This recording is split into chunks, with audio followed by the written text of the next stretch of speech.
చేయబడిన లేఖన భాగమును మనము చదువుకొని ఉన్నాము.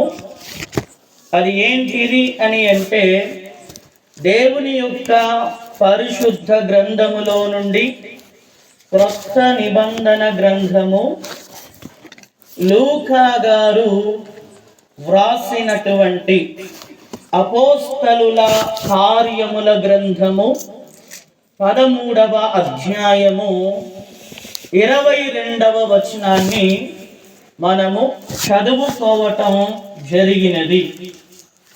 మరలా నేను చదివి అంశాన్ని ఈ రాత్రి కొరకు సంఘాన్ని ఉద్దేశించి ఏర్పాటు చేయబడినటువంటి అంశాన్ని నేను మీకు తెలియజేస్తాను. రండి, 22వ వచనాన్ని చదువుతూ ఉన్నాను. ఆ 22వ వచనములో ఈ రకముగా వ్రాయబడి ఉన్నది.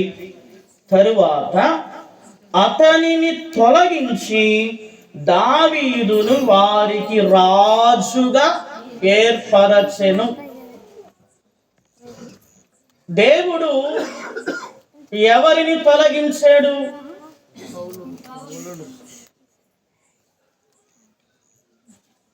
అతని స్థానములో దావీదును రాజుగా ఏర్పాటు చేశాడంట. దావీదు కంటే ముందుగా రాజుగా ఉన్న వ్యక్తి ఎవరు? సౌలు. ఎవరు చెప్పండి? సౌలు. దైవ గ్రంథములో 2 సౌలులు ఉన్నారు. ఎంతమంది? పాత నిబంధన గ్రంథములో ఒక సౌలు, క్రొత్త నిబంధన గ్రంథములో ఒక సౌలు. పాత నిబంధన గ్రంథములో ఉన్నటువంటి సౌలు ఎవరు అని అంటే, ఇశ్రాయేలీలకు మొట్టమొదటి రాజు.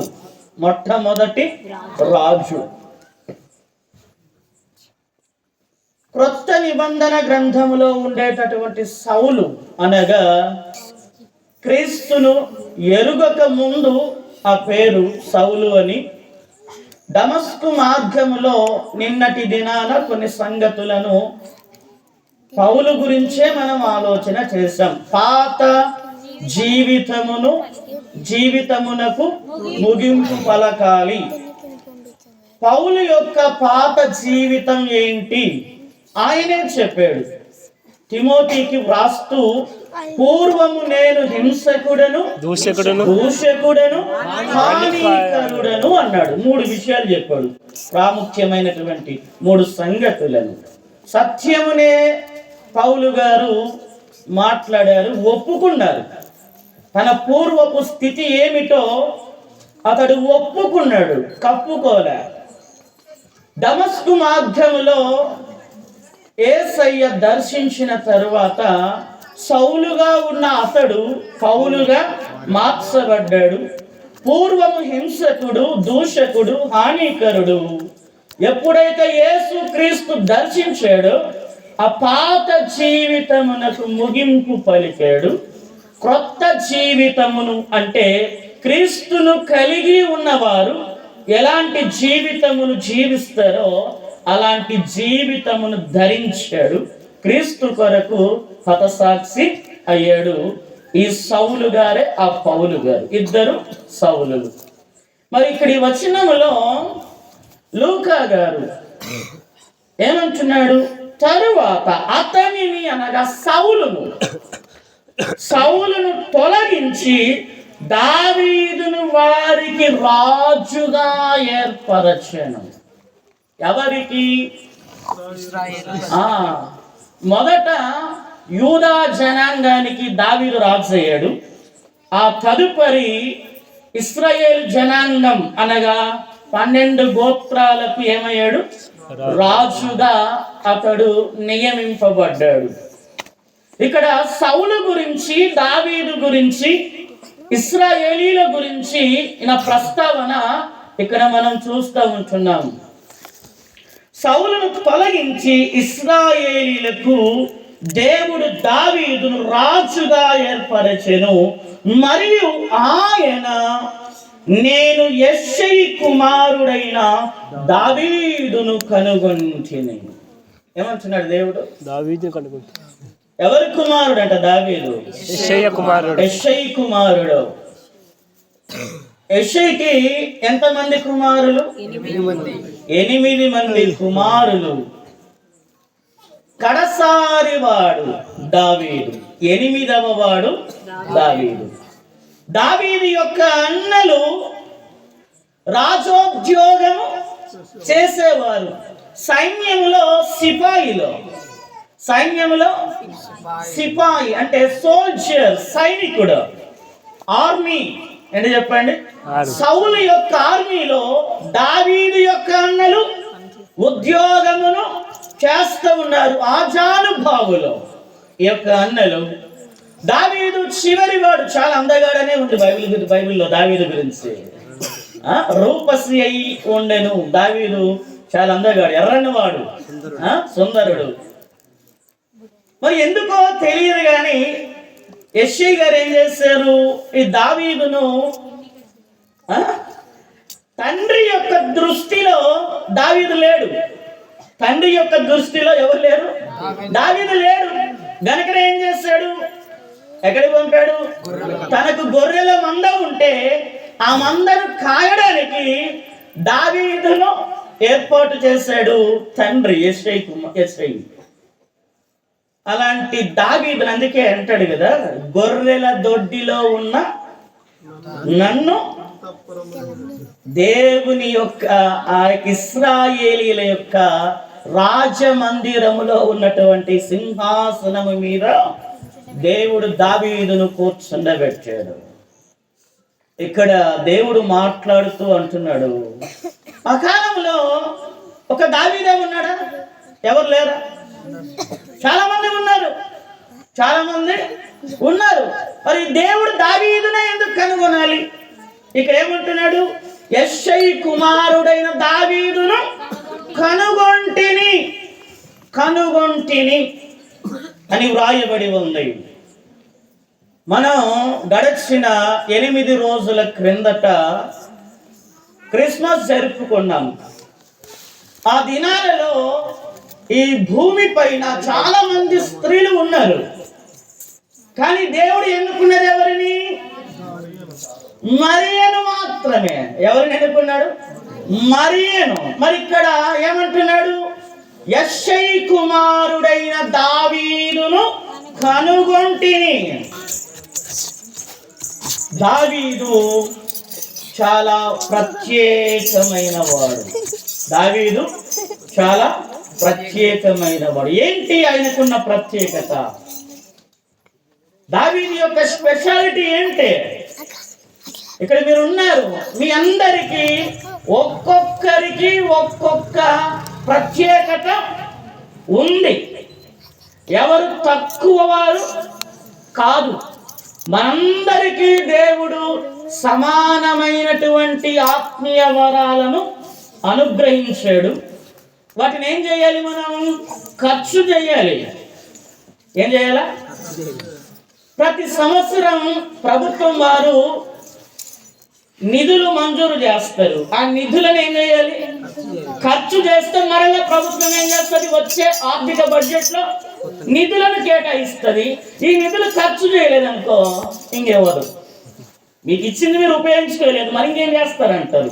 నీకు ఇచ్చిన తలాంటి నువ్వు దేవుని సేవ కొరకు ఖర్చు పెట్టకపోతే, పదునైన క్రొత్త కత్తి కూడా వాడకపోతే తుప్పు పట్టిపోతుంది.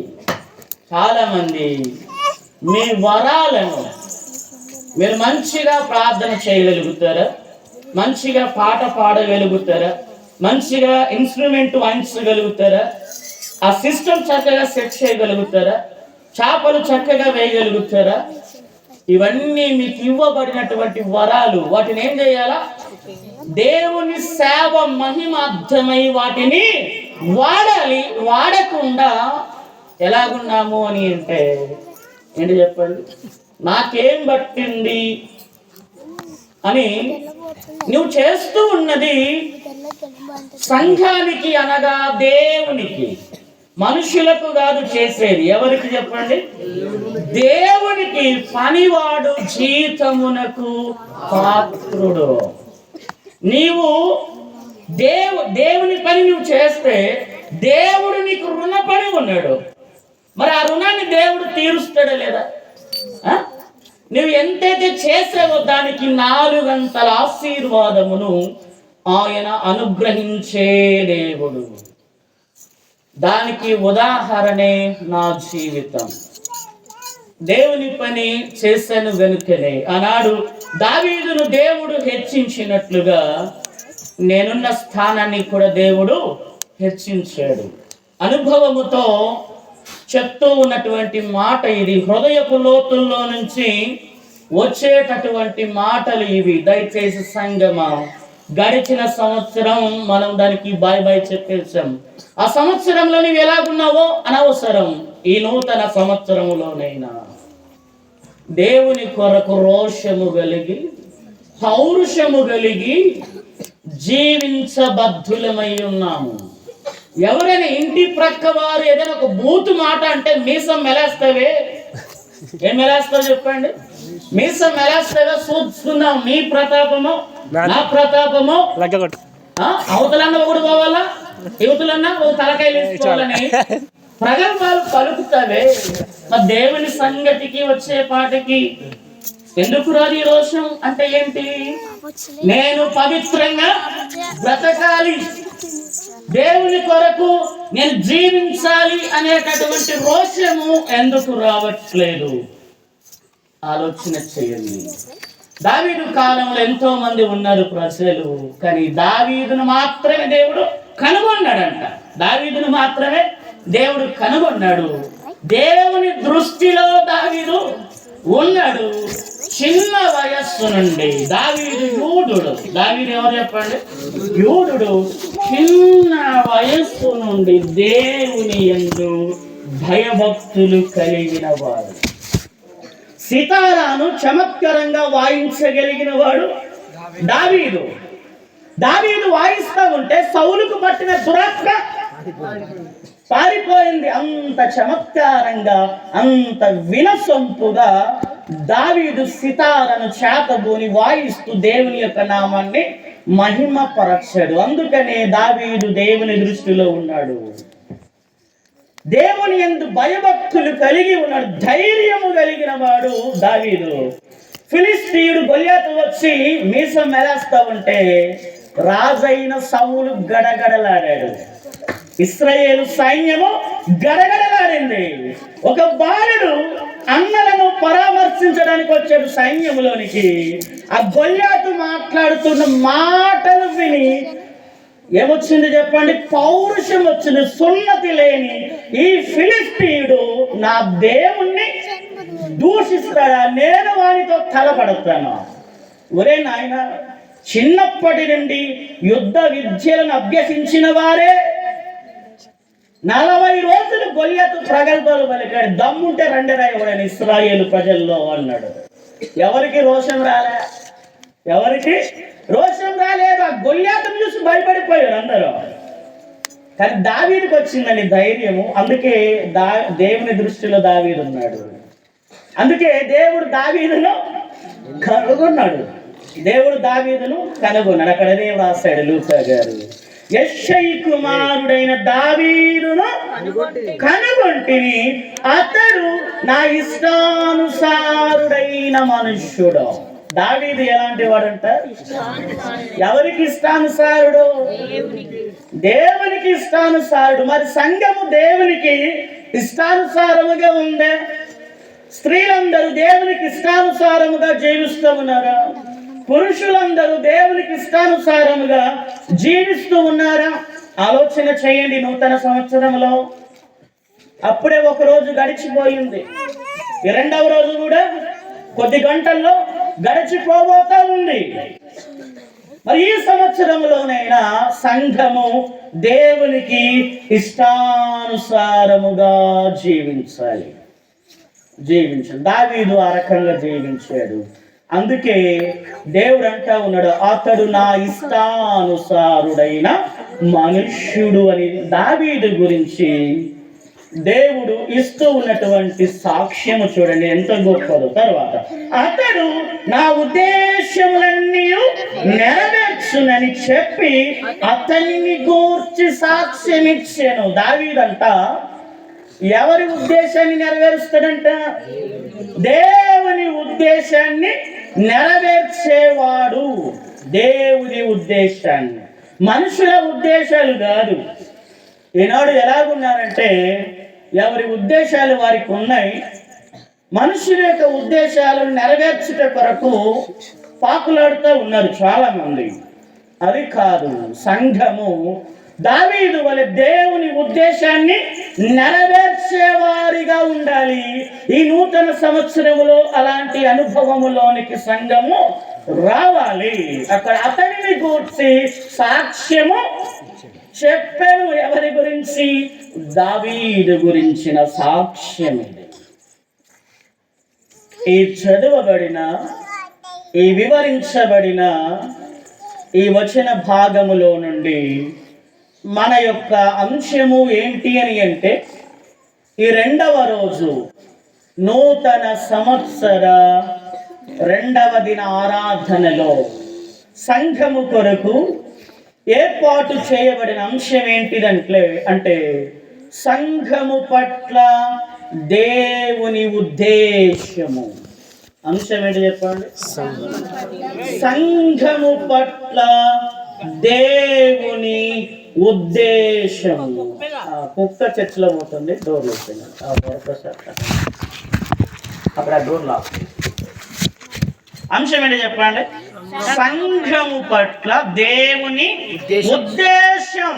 ఈ వచన భాగంలో నుండి ఈ మాటను నేను మీకు తెలియజేస్తూ ఉంటున్నాను. హల్లెలూయా. బిగ్గరగా హల్లెలూయా. మన మధ్యలో ఉన్న దురాత్మ పారిపోవును గాక. వాక్యమునకు అభ్యంతరపరచు అపవిత్రాత్మ పారిపోవును గాక.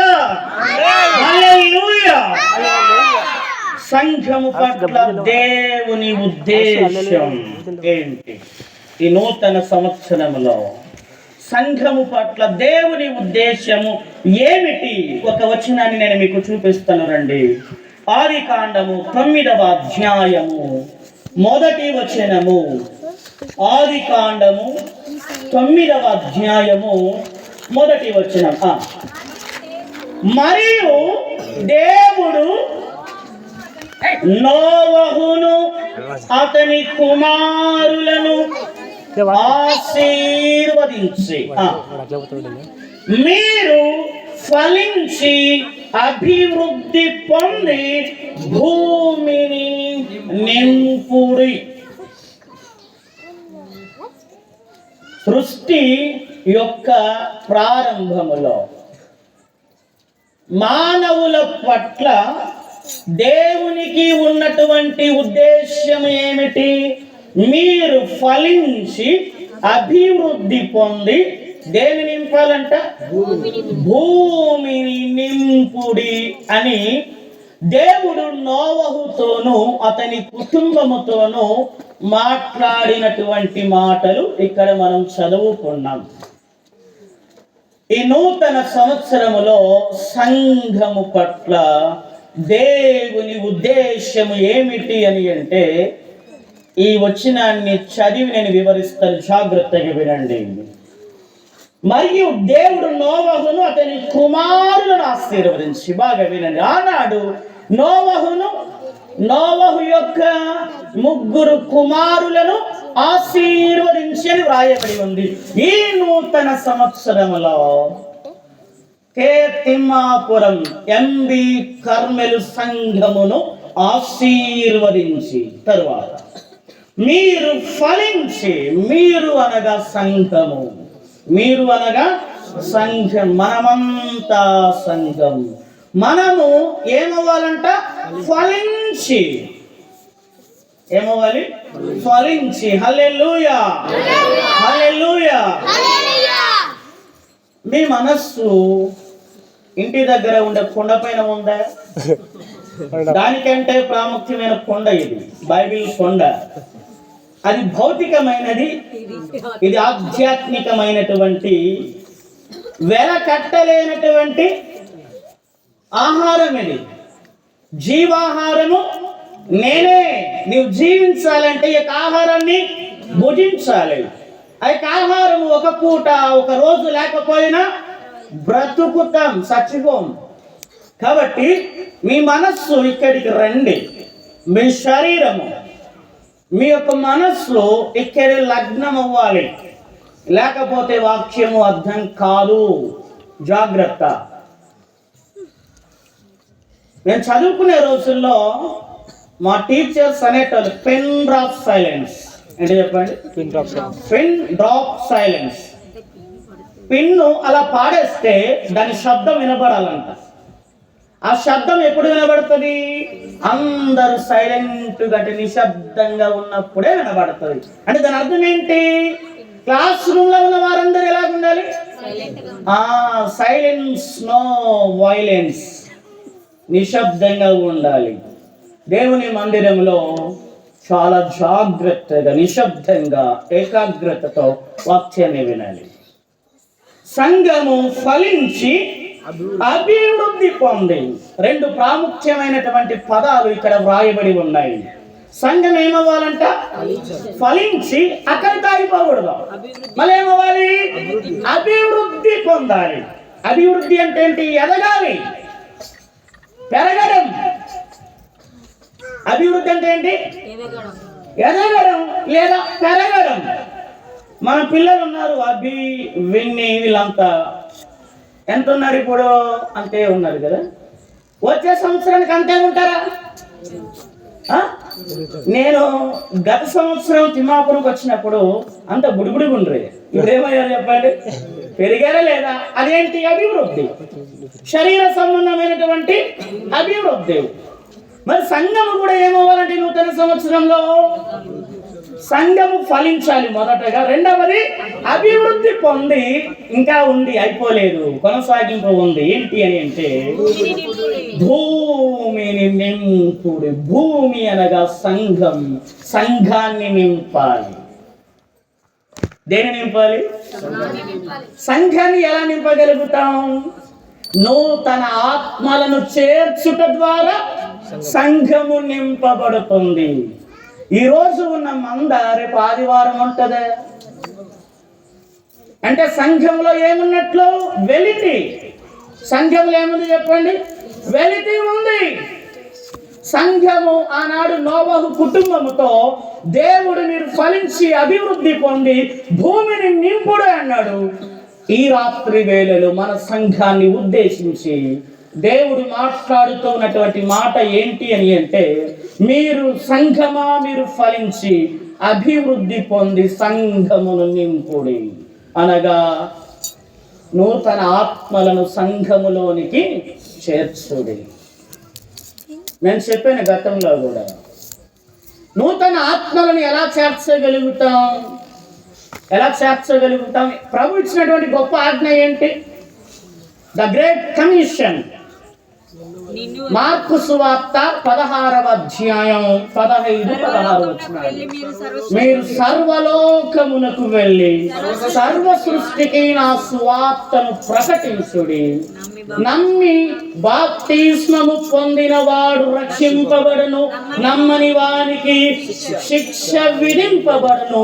సమస్త జనులను శిష్యులుగా చేయుడి. సువార్త ద్వారా సంఘములో నూతన ఆత్మలు చేర్చబడతాయి. సేవ అన్నది రెండు రకాలని గతంలోనే నేను మీకు చెప్పాను. అంతరంగ సేవ, బహిరంగ సేవ. బహిరంగ సేవ దేంట్లోకి వస్తుంది? సువార్తలోనికి వస్తుంది. అంతరంగ సేవ అంటే నీకు నీవుగా నీ సాక్ష్యాన్ని, నీ పరిశుద్ధతను కాపాడుకొని క్రీస్తు కొరకు రోషముగా బ్రతకటమే అంతరంగ సేవ. ఈ సేవ కలిగిన వ్యక్తి సువార్త ప్రకటన చేస్తే బహిరంగ సేవ సక్సెస్ అవుతుంది. ఆ బహిరంగ సేవ ద్వారా నూతన ఆత్మలు సంఘములో చేర్చబడి సంఘము నూతన ఆత్మల చేత నింపబడుతుంది. ఈనాడు చూస్తే గనుక ఎలాగుంది అని అంటే, ఉన్న ఆత్మలే మందిరానికి రావు. లేని ఆత్మల సంగతి అటు ఉంచితే ఉన్నవారే మందిరానికి రావట్లేదు. ఉన్నవారిని కాపాడుకోవడానికే సమయము సరిపోవట్లే. నూతన ఆత్మలు ఎక్కడ చేర్చేది చెప్పండి. కాబట్టి ఈ నూతన సంవత్సరములో సంఘము పట్ల దేవుని ఉద్దేశ్యము ఏమిటి అని అంటే, సంఘము ఫలించి అభివృద్ధి పొంది భూమిని అనగా సంఘమును నింపాలి. సంఘమును నింపాలి. హల్లెలూయా. దగ్గరగా హల్లెలూయా. రైట్, ముందుకు వెళ్దాం. రెండవ స్టెప్. మొదటి మెట్టు ఎక్కాం, రెండవ మెట్టులోనికి వెళ్తా ఉన్నాను. దేవుడు సంఘమును ఎందుకు ఏర్పరచుకున్నాడు? దేవుడు సంఘమును ఎందుకు ఏర్పరుచుకున్నాడు? పని లేకుండా. ఆయనకేమో పని పాట లేదా? ఇప్పుడు మీకు పని పాట లేదా? నాకు పని పాట లేదా? ఎందుకు ఈ ప్రయాసం? ఎందుకు ఈ యొక్క బాధలు? ఎందుకు దేవుడు సంఘాన్ని ఎందుకు ఏర్పరచుకున్నాడు? ఒక వచనాన్ని నేను మీకు చూపిస్తాను రండి. యోహాను సువార్త 15వ అధ్యాయము 16వ వచనం. యోహాను సువార్త 15వ అధ్యాయము 16వ వచనం. మీరు నన్ను ఏర్పరచుకొనలేదు. సంఘము దేవుణ్ణి ఏర్పరచుకొనలేదు. తరువాత మీరు నా పేరట తండ్రిని ఏమి అడుగుదురో అది ఆయన మీకు అనుగ్రహించున్నట్లు మీరు వెళ్ళి, బాగా వినండి, సంఘము వెళ్ళి, మీరు అనగా ఎవరు? సంఘము వెళ్ళి ఫలించుటకును. దేని కొరకు? ఫలించుటకును, మీ ఫలము నిలిచియుండుటకును. ఈ ఫలం ఏమవ్వాలంట? నిలిచియుండుటకును నేను మిమ్మును ఏర్పరచుకొని ఉన్నాను. నియమించుకొని ఉన్నానా? రైట్, నియమించుకొని ఉన్నాను. ఈ వచనాన్ని బట్టి సంఘమును దేవుడు ఎందుకు ఏర్పరచుకున్నాడు అంటే, సంఘము ఫలించుట కొరకు ఏర్పరచుకొని ఉన్నాడు. సంఘాన్ని ఎందుకు ఏర్పాటు చేసుకున్నాడు? సంఘము ఫలించుట కొరకు. ఈ నూతన సంవత్సరములో దేవుని ఉద్దేశమును మనము నెరవేర్చవలసిన వారమై ఉంటున్నాం. తల్లిదండ్రులు యొక్క ఉద్దేశాన్ని, వారి యొక్క ఇష్టాన్ని వారి పిల్లలు ఏం చేస్తారు చెప్పండి? నెరవేరుస్తారా లేదా? నేను డాక్టర్ని అవ్వాలనుకున్నాను, నేను కాలేకపోయినాను, కనీసం నీవైనా బాగా చదువుకొని నీ చదువుకు అయ్యే ఖర్చు నేను భరిస్తాను, చెమట గార్చి కష్టపడి నేను చదివిస్తాను, నేను సాధించలేకపోయిన దానిని నీవు సాధించాలని వారి పిల్లల పట్ల తల్లిదండ్రులు అభిలాష పడతారు లేదా? ఆ రకంగా దేవుడు మనల్ని ఎందుకు, సంఘమును ఎందుకు ఏర్పాటు చేసుకొని ఉన్నాడంటే, ఫలించుట కొరకు. దేని కొరకు? మరి ఫలములు ఉన్నాయా? మరి అట్లా వెళ్తే చాలా లోతుల్లోనికి వెళ్ళాల్సి వస్తుంది. నేను అక్కడితో కట్ చేసి ముందుకు వెళ్తా ఉన్నాను. తర్వాత 3వ మెట్టు, సంఘమును దేవుడు ఫలించుట కొరకు ఏర్పాటు చేసుకొని ఉన్నాడు కదా. మరి సంఘము ఎలా ఉంటే ఫలిస్తుంది? సంఘము ఎలా ఉంటే ఫలిస్తుంది అది మనకు తెలిస్తే, ఇక్కడ ఉన్న వారిలో ఈ యొక్క మాటలు హృదయంలోనికి చొచ్చుకొని పోతే ఫలించటానికి అవకాశము ఉంది. సంఘము ఎలా ఉంటే ఫలిస్తుంది? 3 విషయాలు, ప్రాముఖ్యమైన విషయాలు నేను చెప్తాను, బాగా వినండి. మొదటి విషయానికి రండి. లూకా సువార్త 8వ అధ్యాయము 15వ వచనం. సంఘము ఎలా ఉంటే ఫలిస్తుంది? లూకా సువార్త 8వ అధ్యాయము 15వ వచనం. మంచి నేల నుండు విత్తనమును పోలిన వారెవరనగా యోగ్యమైన మంచి మనస్సుతో వాక్యం విని దానిని అవలంబించి ఓపికతో ఫలించువారు. ఇది చాలా ప్రాముఖ్యమైనటువంటి కీవర్డ్. చాలా ప్రాముఖ్యమైనటువంటి వచన భాగం ఇది. సంఘము ఎలా ఉంటే ఫలిస్తుంది అని అనడానికి మొదటి సంగతి నేను మీకు ఈ మాట తెలియజేస్తా ఉన్నాను. ఏంటి అని అంటే, సంఘము ఫలించాలంటే ఏం చేయాలంటే, మొదటగా ఏం చేయాలి అని అంటే, బాగా వినండి. మంచి నేల నుండి విత్తనమును పోలిన వారెవరనగా యోగ్యమైన మంచి మనసుతో వాక్యమును వినాలి. సంఘము వాక్యాన్ని ఎలా వినాలి చెప్పండి? యోగ్యమైన మంచి మనస్సు, చెడ్డ మనస్సు కాదు. వాక్య సమయం వచ్చిందంటే ఎక్కడి వారు అక్కడే షట్ డౌన్ అవ్వాలి. నేను చదువుకునే రోజుల్లో నేషనల్ అంతం, జాతీయ గీతం వస్తే ఏమవుతాం తెలుసా? పక్కన పాము వచ్చినా కూడా కదలటానికి వీలు లేదు. మేము చేసాం, మీరు చదువుకున్న వారందరూ కూడా చేసి ఉండవచ్చు. సైలెన్స్గా ఇలా స్ట్రైట్గా ఎలా పడితే అలా నిలబడ్డానికి కూడా లేరు. జాతీయ గీతంలో ఇట్లా నవ్వెట్టి గీరుకోవడము, ఇట్లా చూడడం అట్లాంటివి కుదరవు అక్కడ. అది జాతీయ గీతాన్ని అవమానించినట్లు. ఈ లోకపరమైన వాటి విషయంలోనే అంత శ్రద్ధ ఉన్నప్పుడు మరి దేవుని వాక్య సంబంధ విషయంలో ఎందుకు లేదు ఈ శ్రద్ధ? అందుకే ఇక్కడ అంటున్నాడు లూకా గారు, ఏమంటున్నాడు? యోగ్యమైన మంచి మనస్సుతో వాక్యాన్ని వినాలి. ఇది అర్థం అవడానికి ఒక సంగతి, నేను ఒక చిన్న ఉపమానాన్ని మీకు చెప్తాను, బాగా వినండి. ఈ పండుగ పూట, ఈరోజు కర్రీ కదా, ఏంటి చెప్పండి? కర్రీ. ఈ కర్రీ పండుగ రోజున నా మీద చెప్తాను స్టోరీ. మేమే చెప్తే మనకు ఒక అంటు జబ్బు ఉంది, గబ్బు జబ్బు. సారి ఏదో అర్థం అవడానికి వాళ్ళ పేర్లు వాడుకొని చెప్పాడనేటువంటి ఇంకిత జ్ఞానం లేదు. అది అయిపోయినంటేనే అదే పేరుతో మనకి పిలవడం, ఆ పిల్లవాడు అవమానానికి లోన్ అవ్వడం. ఇది పనికి మాలిన జబ్బు. అర్థం అవడానికి నేను గతంలోనే చెప్పాను మీ పేర్లు వాడుకుంటానని. ఎందుకంటే యేసు ప్రభు బోధ చేస్తూ ఉన్నప్పుడు ఉపమానము లేకుండా ఏది బోధించలేదు అని ఉంది. అందుకే చిన్న ఉపమానం, దృష్టాంతం లేదా ఉదాహరణ లేదా ఒక కథ ఏంటంటే, ఈ కరి పండుగ రోజున మనకి మటను చికెన్ తింటాం కదా, అలా మా ఇంట్లో మేము పెద్ద మటన్ తినము, చికెన్ తినము. ఏంటంటే తెలుసు, ఓన్లీ ఏంటి ఇస్సాకు. పేర్లు పెట్టారు మనల్ని, మా అజానుభావులు, మహానుభావులు. అబ్రాహం అంటే పెద్దదంట, ఇస్సాక్ అంటే చిన్నదంట, పేతురు అంటే కోడి అంట, యోన్ అంటే చేప అంట. మామూలుగా కాదు, వాక్యాన్ని వక్రీకరించిన వాళ్ళు ఉన్నారు కదా. వాక్యాన్ని ఏం చేస్తూ ఉన్నారు? పేర్లు ఎట్లా పెట్టారు? కరెక్ట్ మ్యాచ్ చేశారు, అవునా లేదా? మన నేనే ఆహార పదార్థాలకు కరెక్ట్ ఆ టైటిల్, ఆ ట్యాగ్ తగిలించి పెట్టారు కదా దుర్మార్గుల. చిన్న మటన్ మాత్రమే మేము తింటాం. చిన్న మటన్ ఎంత ఉంది రేటు? 800. ఇంకా పెరిగిండాలే, జాతర పెరిగింది సార్. జాతర 900 అనుకుందాం. 900 సార్, ఉదాహరణకి 900.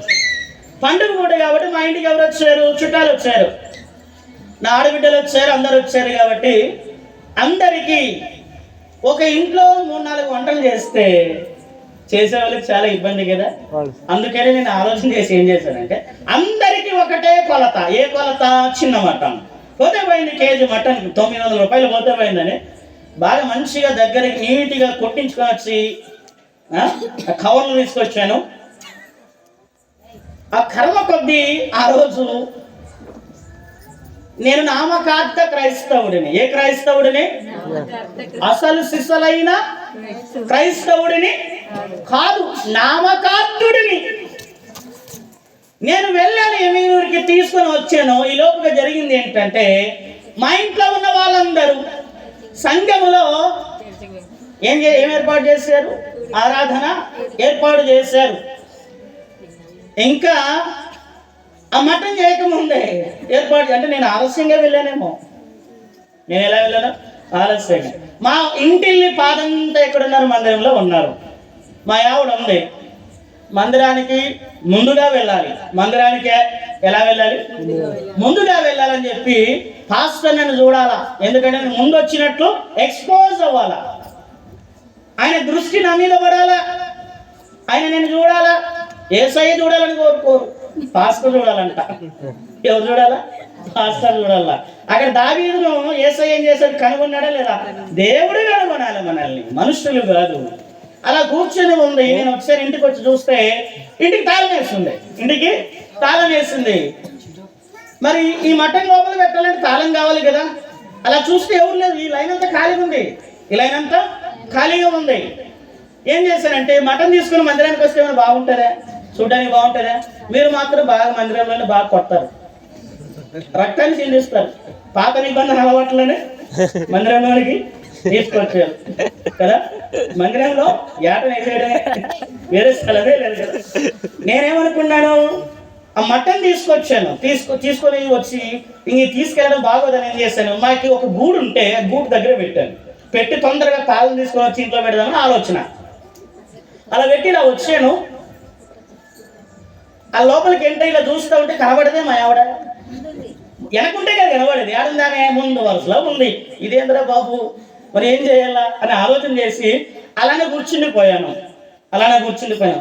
బాగా లేట్ కామర్స్ ఉంటారు కదా, వాళ్ళు వచ్చారు. వచ్చి ఏమైంది, లేయడానికి కూడా స్థలం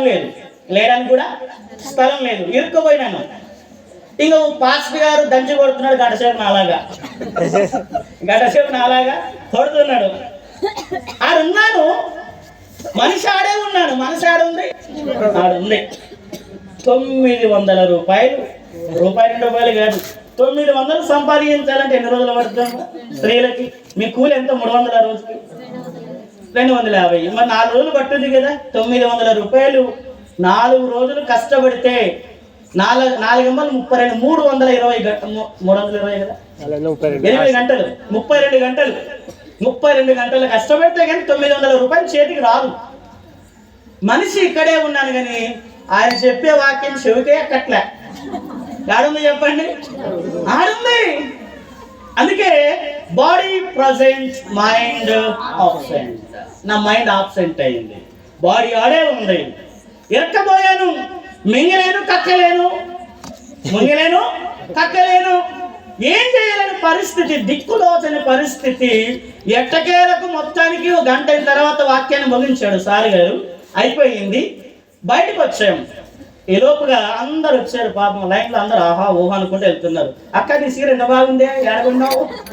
మీకు అదే కదా సీరలు పిచ్చి, తృప్తే ఉండదు ఎంత సీర కొన్నా. ఎందుకంటే ప్రాక్టికల్గా నేను చెప్తున్నా, తృప్తి ఉండదు. కలిగి ఉన్న వాటితో సంతృప్తిగా ఉండాలి. దేవుని పిల్లల లక్షణం అది. ఓకేనా? అలా వెళ్తూ ఉంటే అక్కడ పెట్టిన మాంసం ఉంది కదా, మనమైనా పసిగడతాం లేదు. కొన్నిసార్లు మన ముక్కులు పని చేయవు. థైరాయిడ్ ఉన్న వాళ్ళకి ముక్కే పని చేయదు, వాసనే తెలియదు వాళ్ళకి. థైరాయిడ్ స్త్రీలకు మాత్రమే కాదు, పురుషులకు కూడా వస్తుంది. ముక్కు పని చేయదు, వాసన. కానీ కుక్కలకి, పిల్లులకు ఆ వాసన ఎవరన్నా పసిగడతాయి కదా. అందుకే దొంగలు పట్టుకోవాలంటే పోలీసులు ఏం చేస్తారు? కుక్కల్ని వినియోగిస్తారు కదా. ఆ రకంగా ఈ కుక్కలు ఏం చేస్తాయంటే ఆ మాంసం యొక్క వాసనను పసిగట్టి వెళ్ళి అవి ఊకుంటాయి, నానా తైతక్కలాడతాయి కదా, ఎగిరెగిరి రకరకాలుగా ప్రవర్తిస్తాయి కదా. ఆ మాంసాన్ని తీసుకున్నాయి. మనకేళ్ళ ఎన్ని కుక్కలు ఉన్నాయి. నేను తిమ్మాపురం వచ్చినప్పుడు అన్ని కుక్కలు లేవు. నిజము. మంద ప్రపాతము, ఆ పందుల మంద ఏడబడి చచ్చింది, సముద్రంలో పడి చచ్చినట్టుగా ఇది మంద తయారైంది. ఆ కుక్క ఏమంటుందో తెలియదు పరిస్థితి. ఆ కుక్కను చూసి భయపడాల్సి వస్తుంది, మనం దేవుని చూసి భయపడమే. కుక్క మహాకి ఏం చేస్తుంది? ఇంత కరుస్తుంది, అంతకంటే ఏమైనా చేస్తుంది, నీ పీక కొరుతుంది. కానీ దేవుడు మన శరీరాన్ని, ఆత్మను కూడా నరకములో పడద్రోయగల శక్తి కలిగిన వానికి మాత్రం భయపడము. ఇది విచారకరం. కుక్కలు ఏం చేస్తాయి? ఆ మాంసాన్ని తీసుకుని అవి కొట్లాడుతున్నాయి, పీకలాడుకుంటున్నాయి. ఆ మాంసాన్ని అవి కొట్లాడతాయి కదా. కుక్కలు చింపిన విస్తరి అంటాం కదా సామెత, కుక్కలు చింపిన విస్తరి. కుక్కలు చింపిన మాంసం అది కొట్లాడుతున్నాయి. దేనికి ఎంత ముక్క దొరికితే అంతే అవి తీసుకొని తినేస్తా ఉన్నాయి. అందరూ చూసా ఎవరిది అంటే నేనున్నాను అక్కడ.